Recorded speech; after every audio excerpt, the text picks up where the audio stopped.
বেশিরভাগ মেয়েদের মনের কথা, আমি ভালো স্বামী তো পেয়েছি কিন্তু ভালো জীবন সঙ্গী পাইনি। তার মানে এই না যে তার স্বামী তার খেয়াল রাখে না বা তাকে মারধর করে। সে হয়তো স্ত্রীর সব দায়িত্ব পালন করে, তার খেয়ালও রাখে, কিন্তু স্ত্রীর সাথে তার কখনো আত্মার সম্পর্ক হয়ে ওঠেনি।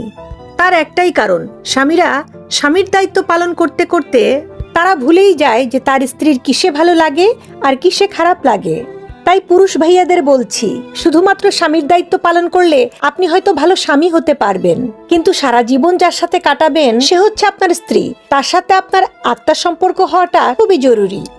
স্ত্রীর সাথে আত্মার সম্পর্ক গড়ে তোলার জন্য আপনার কোনো ধন সম্পদ টাকা পয়সা খরচ করতে হবে না।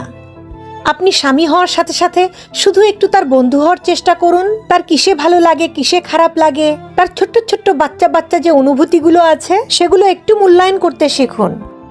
দিন শেষে আপনার স্ত্রীর ভিতরে যে একটা ছোট শিশু